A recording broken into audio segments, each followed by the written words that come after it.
Assalamualaikum warahmatullahi wabarakatuh. Saya Akbar Panigraha, NIM 89. Di sini saya akan mempresentasikan hasil observasi saya di mata kuliah komunikasi antar pribadi. Dan di sini observasi saya itu ditugaskan di pasar. Nah, sebelum memasuki materi, kita harus mengetahui apa itu pasar. Pasar pada umumnya diartikan sebagai tempat bertemunya penjual dan pembeli untuk melakukan transaksi ekonomi, yaitu membeli dan menjual barang dan jasa atau sumber daya ekonomi atau faktor-faktor produksi lainnya.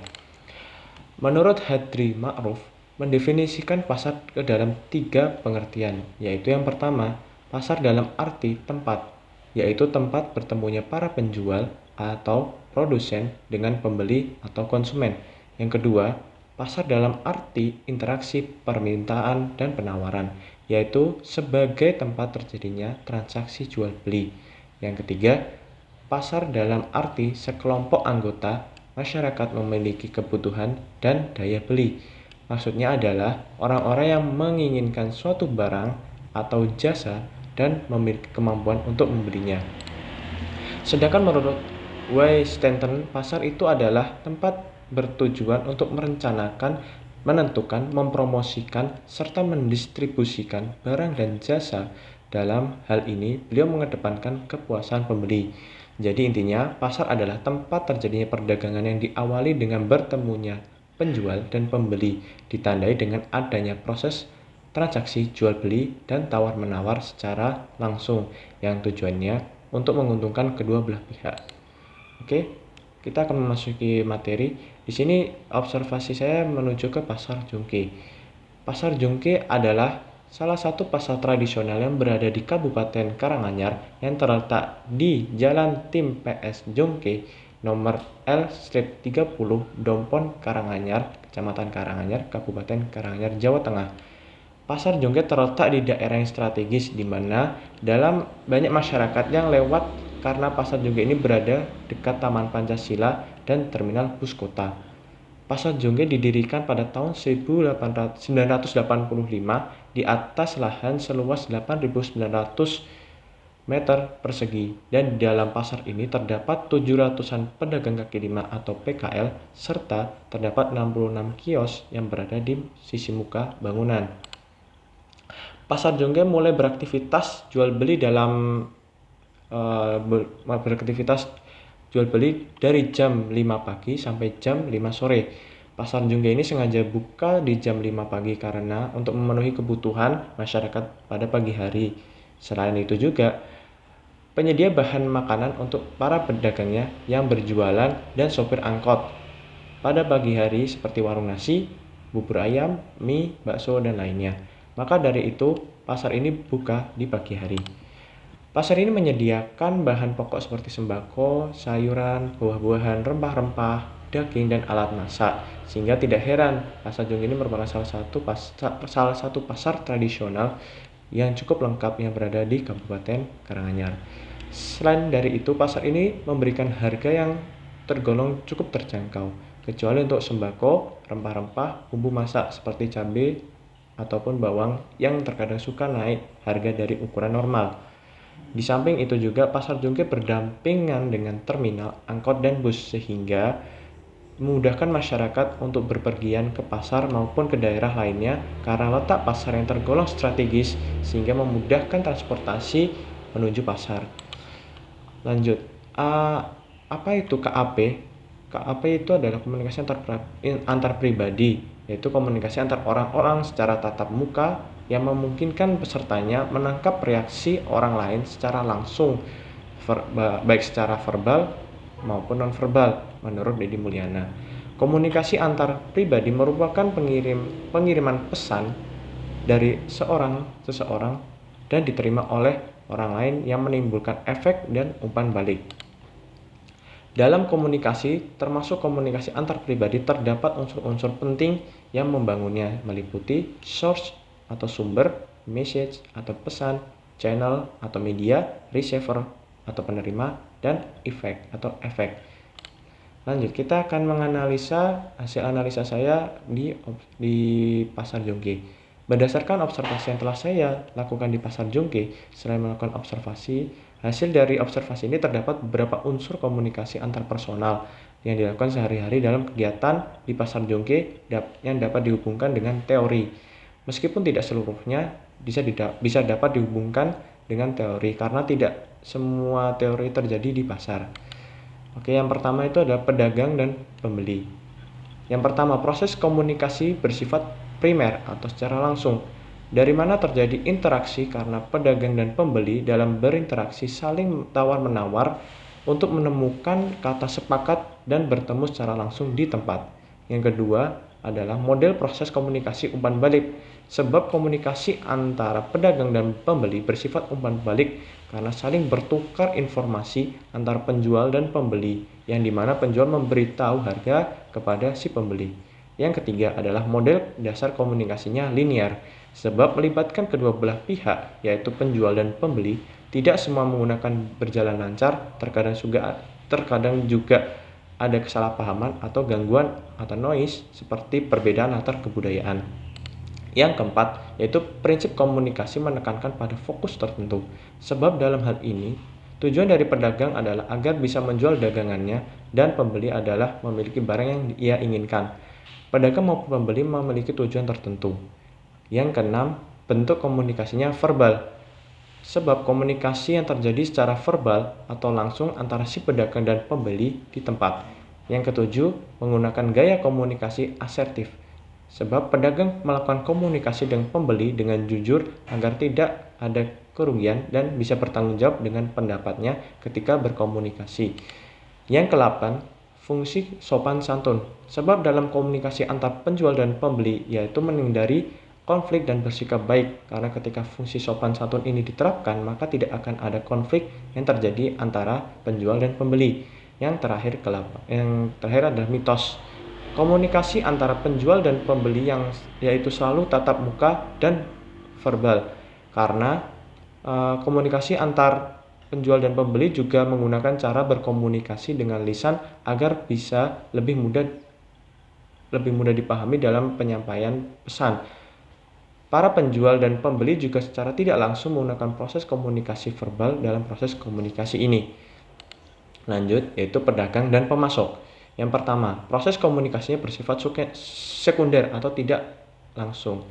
Sebab di mana pedagang melakukan komunikasi dengan pemasok barang atau jasa menggunakan media karena pemasok barang dari berbagai daerah, misalnya sayuran dan yang dipasok dari daerah Jawa. Di sini pedagang menggunakan HP untuk memesan atau menanyakan barang pada pemasok.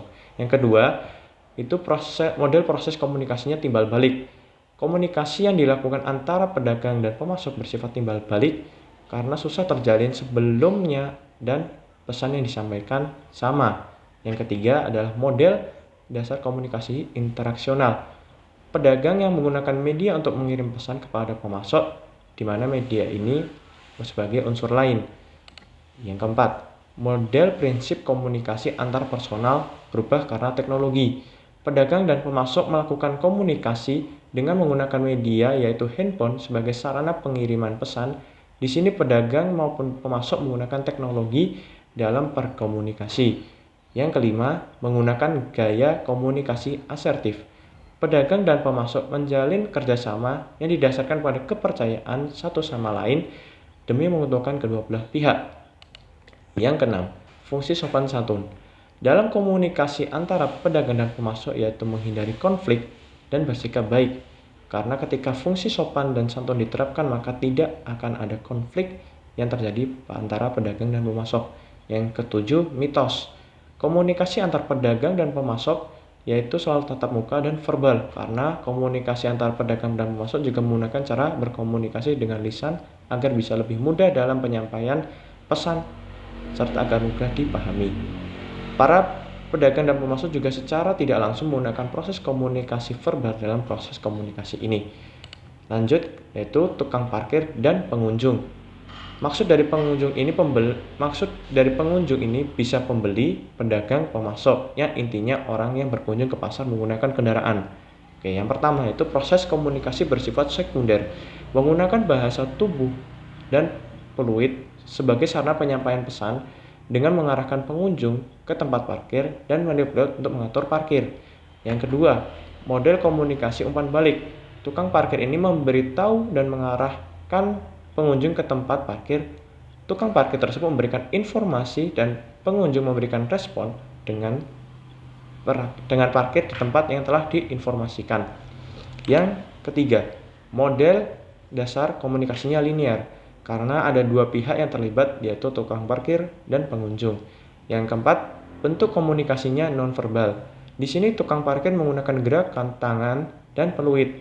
Komunikan dapat menafsirkan maksud dari gerakan tangan dan tiupan tukang parkir tersebut karena pada umumnya pemaknaan gerakan tangan dan bunyi peluit sudah menjadi kesepakatan masyarakat umum, meskipun komunikasi nonverbal banyak mengandung makna ambigu. Yang kelima adalah fungsi sopan santun. Dalam komunikasi antar tukang parkir dan pengunjung, yaitu menunjukkan rasa hormat dan bersikap baik. Karena ketika fungsi sopan dan santun diterapkan, maka tidak akan ada konflik dan akan muncul rasa saling menghargai antar tukang parkir dan pengunjung. Yang keenam adalah mitos. Benar.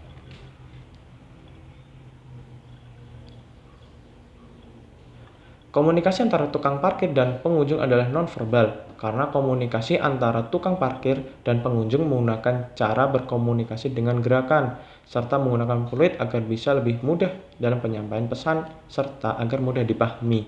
Tukang parkir dan pengunjung juga secara tidak langsung menggunakan proses komunikasi nonverbal dalam proses komunikasi.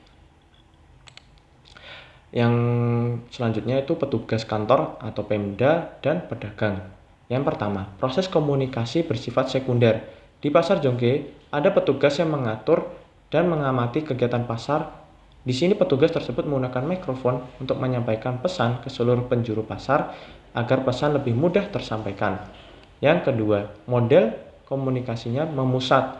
Petugas kantor mengirimkan pesan yang pengertian maknanya disampaikan sama terhadap setiap pedagang. Di sini terjadi proses encoding dan decoding secara terus-menerus sehingga semakin jelas, makna semakin jelas. Misalnya ketika pegawai mengumumkan ada kecelakaan di satu blok pasar. Oke, yang ketiga, model dasar komunikasinya kekuasaan. Pegawai kantor berperan sebagai pengatur dan mengamati jalannya kegiatan pasar. Di sini pegawai kantor memiliki hak dan kekuasaan dalam pasar. Yang ke berapa ini? Lanjut aja, model prinsip komunikasi antar personal itu pilihan etis. Sebab pegawai kantor ketika mengirimkan pesan kepada pedagang selalu menentukan sikapnya karena pegawai kantor adalah wakil dari pemerintah. Jika tidak beretika, maka sama saja pegawai kantor merusak citra pemerintah. Lanjut, yaitu bentuk komunikasinya nonverbal. Sebab karena di sini pegawai kantor menggunakan media yaitu mikrofon sebagai sarana untuk menyampaikan pesan atau informasi kepada pedagang. Bentuk gaya komunikasinya asertif. Sebab di mana kedudukan pegawai kantor di dalam Pasar Jongke ini sebagai perwakilan pemerintah, bentuk gaya ketika berkomunikasinya asertif karena pegawai kantor bertindak tegas dalam mengambil keputusan jika terjadi masalah dalam pasar, juga memiliki rasa tanggung jawab karena telah diberi kepercayaan untuk mengatur pasar. Fungsi sopan santun. Fungsi sopan santun dalam komunikasi antar petugas kantor yaitu Pemda dan pedagang adalah menghindari konflik dan menunjukkan rasa hormat karena petugas kantor Pemda yang berkuasa serta mengatur kegiatan pasar itu sendiri, sehingga fungsi komunikasi yang terjadi antara petugas kantor yaitu Pemda dan pedagang adalah sopan santun agar terhindar dari konflik, serta antara petugas kantor dan Pemda dan pedagang saling menghormati. Lanjut, yang terakhir itu mitos. Komunikasi antar petugas kantor yaitu Pemda dan pedagang adalah selalu tatap muka dan verbal karena komunikasi antara petugas kantor yaitu Pemda dan pedagang juga menggunakan cara berkomunikasi dengan lisan agar lebih mudah dalam penyampaian pesan serta agar mudah dipahami. Petugas kantor yaitu Pemda dan pedagang juga secara tidak langsung menggunakan proses komunikasi verbal dalam proses komunikasi. Nah, dari kesimpulan saya tadi, saya mengamati bahwa komunikasi antar pribadi merupakan komunikasi yang berlangsung dalam situasi tatap muka atau face to face atau melalui media antara dua orang atau lebih, baik secara terorganisasi maupun pada kerumunan orang. Jadi dalam setiap proses komunikasi antar personal yang terjadi selalu ada komponen-komponen dalam komunikasi yang membuat komunikasi itu menjadi lebih baik. Walaupun individu yang satu dan lainnya berbeda, namun komponen-komponen komunikasinya sama. Maka setiap proses komunikasi antar personal memiliki kesamaan dalam hal komponen yang ada. Dari keempat hasil observasi saya, semuanya memiliki perbedaan dan kesamaan dalam komponen-komponen komunikasi antar personal. Dari hasil observasi yang saya lakukan di Pasar Jongge, beragam model dan proses komunikasi antar personal yang terjadi di Pasar Jongge itu sendiri. Sekian dari saya, bila ada kesalahan mohon dimaafkan. Wassalamualaikum warahmatullahi wabarakatuh.